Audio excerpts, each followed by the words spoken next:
তো 200 জনের টার্গেট দিয়েছে। এখন কিন্তু জনতার আদালত নায়ক আলী সাহেবকেও প্রোভাইড করবো, আইনের রাস্তায় দাঁড়াবো। এদের কেসগুলো লোকাপনেরা যেইভাবে প্রতিবাদ না রেগা বাঁশ আর না বেঁচে গেছে, এখানে বিচার পাওয়া যাবে না। কেউ প্রতিবাদ করবেন না, যেমন রেপ হয় হতে থাকে তোমরা করবে। এবং মুখ্যমন্ত্রী প্রথমে এসেই হিন্দু মুসলমান লোককে উপহার দিলেন, তার বাড়ির লোককে, তার দাদাকে।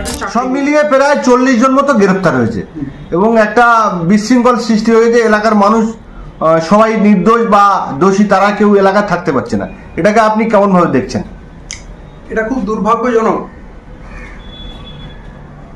যদি কোনো রেল লাইন উপড়ানো হতো তাহলে এই গদি মিডিয়া এতক্ষণ চুপ করে বসে থাকতো না। গোল গোল রিং করে, ফোকাস করে, জুম করে একেবারে স্টুডিও কাঁপিয়ে দিত এরা। এরকম কোনো দৃশ্য আমরা কারোর কাছ থেকে সোশ্যাল মিডিয়াতে এবং মেইন স্ট্রিম মিডিয়াতে, গদি মিডিয়াতে কোথাও দেখিনি। এবং কোনো পুলিশের গাড়িতে আগুন লাগাতে বা সেই দৃশ্য এখন পর্যন্ত আমরা দেখিনি। তাহলে এখন কিন্তু মিডিয়া আগুন লাগিয়ে একেবারে ওদের আরও বারুদ ঢেলে আরও ওরা বিশাল করে দিত। এটা কোনো তথ্য প্রমাণ পাওয়া যায়নি। এটা মুখ্যমন্ত্রীর স্টেটমেন্ট, কোথা থেকে পেয়েছেন জানি না। উনি মুখ্যমন্ত্রী, উনি অনেক কিছু বলতেই পারেন। সিআরপিএফ জওয়ানরা আহত হতেই পারে, যারা কমব্যাট ফোর্স। ওখানে যে বিশাল জমায়েত হয়েছিল সেইটাকে ডিসপার্স করতে গিয়ে টিয়ার গ্যাস ছুড়েছে, লাঠি ছুড়েছে, উত্তেজিত মানুষ হয়তো ইটপাটকেল ছুটে চটপাটকেল নিতে পারে। এই ধরনের ঘটনা ফোর্সের সঙ্গে হয়ে থাকে, যদিও এটা আকাঙ্ক্ষিত নয়। কিন্তু এই যে ধরপাকড় চলছে, এখানে দেখা গেল ওই এনকাউন্টারের পর তো ইনভেস্টিগেশন শেষ হয়ে গেল। মানে না রেগা বাঁশ আর না বেজেগা বাঁশুরি, ইনভেস্টিগেশন শেষ হয়ে গেল, এই কেস শেষ হয়ে গেল। এখন এই কেস চলে গেছে জনতার আদালতে। পশ্চিমবাংলার হিন্দু মুসলমান সবাই, বিশেষ করে হিন্দু মা বোনেরা যেইভাবে প্রতিবাদে নেমেছে, পুরো হিন্দু সমাজ যেভাবে প্রতিবাদে নেমেছে, আমি অভিভূত। এই বিচারটা এখন কিন্তু জনতার আদালতে চলে গেছে। আমরা ওই পুলিশের আদালতে বা সরকারের আদালতে বা এমনি হাইকোর্টে, সুপ্রিম কোর্টে গিয়ে এর বিচার পাবো না, কারণ তথ্য প্রমাণ সব লোপাট হয়ে গেল। অতএব জনতা এর ফয়সালা দেবে, আর জনতার আদালতে চলে গেছে। আমরা একটা কাজ করতে পারি, এই যে নায়ক আলী সাহেবকেও গ্রেপ্তার করেছে, তার একটা দল আছে, তারা তার জন্য লড়বে। কিন্তু প্রচুর সাধারণ মানুষ গ্রেপ্তার হয়েছে। মুখ্যমন্ত্রী 200 লোকের কথা বলেছেন এবং বহু মানুষ গ্রাম শূন্য হয়ে গেছে। 40 জন গ্রেপ্তার হয়েছে ইতিমধ্যে। আর করবে, মুখ্যমন্ত্রী তো 200 জনের টার্গেট দিয়েছেন। ঠিক আছে, যারাই গ্রেপ্তার হবে, যতক্ষণ না তারা দোষী প্রমাণিত হচ্ছে, তারা নির্দোষ। এবং বহু মানুষ ওই ঘটনার সঙ্গে জড়িত নয়, স্পটে যায়নি, তাদেরও গ্রেপ্তার করা হয়েছে। কিভাবে গ্রেপ্তার করা হয়েছে জানি না, কিন্তু আমরা অ্যাজ এ নাগরিক এদের পাশে দাঁড়াবো, এদের কেসগুলো লড়বো। কারণ এতে এমন অনেক গরিব মানুষ আছে যার একটা আদালতে গিয়ে একটা উকিলকে হায়ার করারও ক্ষমতা নেই। ওদের এরা কিন্তু কোনো সন্ত্রাসবাদী না, এরা একটি মেয়ের বিচারের জন্য লড়েছিল। এরা সব শ্রমজীবী, কেউ কৃষক, কেউ শ্রমজীবী, কেউ গাড়ি চালায়, কেউ কোনো কাজ করে। এরা ঝাঁপিয়েছিল কিন্তু বিচারের আশায়, কারণ পুলিশ নিষ্ক্রিয় ছিল।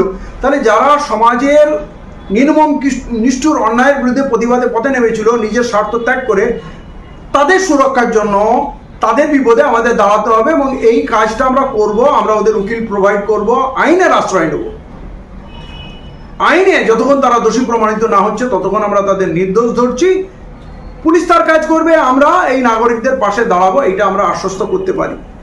এই যে আপনি বলছেন যে যারা নির্দোষ আন্দোলন করেছিল ন্যায় পাওয়ার জন্য, এবং তার মধ্যে থেকে কিছু মানুষ গিয়ে ওই গণপিটুনিতে একজনকে মেরে দিয়েছেন, এইটাই আপনারা জাস্টিফাই করবেন কিভাবে? চিহ্নিত করে আমরা কাউকেই জাস্টিফাই করব না।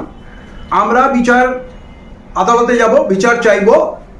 এবং যারা ওই মেয়েটিকে পরিকল্পনা করে তুলে নিয়ে গিয়ে রেপ করেছে, হত্যা করেছে, তার পরিপ্রেক্ষিতে একটা ঘটনা ঘটে গেছে। এবারে যাকে গণপিটুনিতে হত্যা করা হয়েছে সে অপরাধী ছিল কি ছিল না, আদালত বিচার করবে। আমি তো ওখানে ছিলাম না, আমি বিচার করার কেউ না। কিন্তু এইটা বলতে পারি, ওই লোককে পূর্ব পরিকল্পনা অনুযায়ী পিটিয়ে মারা হবে ওর নাম পরিচয় দেখে। এটা একটা ঘটনার প্রতিক্রিয়ায় পুলিশ যেহেতু অপরাধীকে ছেড়ে দিয়েছে, মানুষের ক্ষোভ গিয়ে জন্মেছে, একটা ঘটনা ঘটে গেছে। কিন্তু এর জাজমেন্ট আমি দেবো না, ওরা অপরাধী কি অপরাধী না, ঠিক অপরাধী কারা। কারণ ওই 200 লোক তো আর ওকে পিটিয়ে মারেনি। তাহলে প্রকৃত কারা পিটিয়ে মেরেছে, পুলিশের কাছে তার প্রমাণ থাকলে পুলিশ তার আদালতে প্রমাণ পেশ করবে। আমরা শুধু আদালতে তাদেরকে উকিল প্রোভাইড করবো, যে আদালত বিচার করবে। কারণ এখানে আমি বিচারক হতে পারি না, আমি কোনো জাজমেন্ট দিতে পারি না। আমরা আদালতে বিচারের দাবিদার হব এবং যাদের উকিল হায়ার করারও ক্ষমতা নেই তাদের, যাতে আগামী দিনে কেউ এটা না ভয় পায় যে আমি যদি প্রতিবাদ করি তাহলে কাল আমার দেখার কেউ থাকবে না। এইটা যাতে না হয়, এই বিচার যাতে তারা পায়, আদালত পর্যন্ত বিষয়টা পৌঁছায়, এটা দেব। আরেকটা বিষয় বলি, বারুইপুরে গণপিটুনিতে যে মারা গেছেন তিনি দোষী কি নির্দোষ এটা আপনি সন্দেহ প্রকাশ করলেন, কিন্তু মুখ্যমন্ত্রী বলছেন যে উনি নির্দোষ এবং 25 লক্ষ টাকা তার ভাইকে চাকরি দেওয়া হয়েছে। এই প্রসঙ্গে কি বলবেন? দেখেন, মুখ্যমন্ত্রী এটা বলতে পারেন না, কারণ মুখ্যমন্ত্রী রাজ্যের সর্বোচ্চ পদ। তাহলে বিচার ব্যবস্থা, পুলিশের তদন্ত, এগুলোকে যদি মুখ্যমন্ত্রী প্রথমেই বলে দেন, উনি প্রথম দিনেই গিয়ে বলেছিলেন ও নির্দোষ এবং ওর ধর্ম দেখে ওকে মারা হয়েছে, ঠিক আছে? এইটা একটা ভুল সংকেত যাচ্ছে। আমরা কিন্তু একবারও যে মেয়েটির উপরে ধর্ষণ হয়েছে তার ধর্ম নিয়ে কথা বলিনি, এবং যারা ধর্ষণ করেছে তাদের ধর্ম নিয়ে কথা বলেনি। অর্থাৎ মুখ্যমন্ত্রী প্রথমে এসেই হিন্দু মুসলমান শুরু করে দিলেন যে ধর্মীয় কারণে একে মারা হয়েছে, অথচ রেজিনগরে প্রচারে গিয়ে বলে আমি হিন্দু মুসলিম করি না, আমি মন্দির মসজিদ করি না। তা আপনি তো প্রতি মুহূর্তে হিন্দু মুসলমান করছেন। এবং এইখানে দেখুন, তদন্ত কমপ্লিট হওয়ার আগে, চার্জশিট ফাইল হওয়ার আগেই আপনি গণপিটুনিতে যে মারা গেছে তাকে নির্দোষ শুধু সাবিত করলেন না, তাকে 25 লক্ষ তার বাড়ির লোককে উপহার দিলেন, তার বাড়ির লোককে তার দাদাকে একটা চাকরি দিয়ে দিলেন। তারপরে মুখ্যমন্ত্রী যাকে সার্টিফাই করেছে সে নির্দোষ, যাকে ক্ষতিপূরণ দিয়ে চলে এলেন, তাহলে এই তদন্তকারী সংস্থাগুলো কি করে মুখ্যমন্ত্রীকে ভুল প্রমাণ করতে যাবে? ওই লোকটা প্রমাণ, তার মানে আপনি তাদেরকে সংকেত দিলেন যে একে নির্দোষ প্রমাণ করতে হবে। আর মূল যে সাক্ষী, রাজ সাক্ষী, তাকে হত্যা করে দিয়েছে। এরপর তো কোনো কথার আর কোনো ভ্যালু থাকলো না। চার্জশিট ফাইল হয়ে যদি এগুলো অন রেকর্ড এসে যেত যে ওই রাজ সাক্ষী কার কার নাম দিয়েছে, এখন তো নামগুলো ডিলিট হয়ে যাবে, কে কি বলেছে না বলেছে সব ডিলিট হয়ে যাবে। অ্যাকচুয়ালি এই কেসটা আমি আগেই বললাম, এই কেসটা শেষ হয়ে গেছে, এখানে বিচার পাওয়া যাবে না, এবং এইখানে মানুষের আদালতে এই কেস চলে গেছে। এর জাজমেন্ট কিন্তু মানুষ দেবে আগামী নির্বাচনগুলোতে। তাদের এইখানে কেসটাকে ধামাচাপা দেওয়ার জন্যই মূল সাক্ষীকে হত্যা করা হয়েছে। এবারে আপনি রাজকোষ থেকে যে টাকা দিলেন, মুখ্যমন্ত্রী রাজকোষ থেকে টাকা দিলেন, তো তাহলে ইনভেস্টিগেশনের আগে আপনি জাজমেন্ট কি করে দিয়ে দেন? এইটা খুব আপত্তিকর। শুভেন্দু অধিকারী একদিকে বলছে 0 টলারেন্স, আমরা কোনো অপরাধে হতে দেবো না। তাহলে অপরাধ যারা আন্দোলন করছে, অপরাধ হচ্ছে বলে তাদেরকে যদি ধরে ধরে গ্রেফতার করে, তাহলে কি আর অপরাধ কেউ আন্দোলন করবে? নির্দোষ লোকের বিরুদ্ধে উনি তো প্রথমেই বলেছিলেন যারা হেরে গেছিল তারা এখন ঘর থেকে বেরোচ্ছে, আমি তাদেরকে ঘরে ঢুকিয়ে দেবো, তাদের টাইট করে দেবো।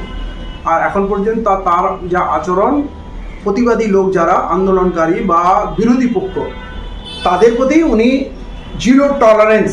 কারণ এর আগে 7-8খানা রেপ হয়ে গেছে এই বারুইপুরের ঘটনার আগে, আর বারুইপুরের ঘটনার পরেও 7-8খানা রেপ হয়ে গেছে। আপনি দেখবেন কোথাও কোনো উচ্চবাচ্য নেই, কোথাও কোনো আন্দোলন নেই, এবং মুখ্যমন্ত্রী কোনো কথাও বলেননি, কারো বাড়িতে যাননি। তার মানে এটাই দাঁড়ালো যে আপনারা কেউ প্রতিবাদ করবেন না, যেমন রেপ হয় হতে থাকবে। এইটা মানে কোনো মাথা ব্যথার ব্যাপার না, এটা নিয়ে কেউ প্রতিবাদ করবেন না, মুখ্যমন্ত্রী কাউকে ক্ষতিপূরণও দেবেন না, পুলিশ কোনো পদক্ষেপও নেবে না, এবং মুখ্যমন্ত্রী এ নিয়ে কোনো কথা বলবেন না। রাজ্যের গতিতে চলতে থাকবে ওনার মর্জি মতো। ওনার মূল আপত্তি প্রতিবাদ কেন তোমরা করবে, এবং দেখুন ওনার একমাত্র অ্যাকশন হচ্ছে এই প্রতিবাদী বা আন্দোলনকারীদের বিরুদ্ধে। বাকি যতগুলো ঘটনা কেস হয়েছে একটা কথা উনি বলেননি, কোথাও যাননি, কোথাও ক্ষতিপূরণও দেননি। তো সিম্পল এটা পরিষ্কার যে রেপ হোক আর যাই হয়ে যাক, আপনারা কেউ কথা বলবেন না, সরকারের বিরুদ্ধে কেউ প্রশ্ন তুলবেন।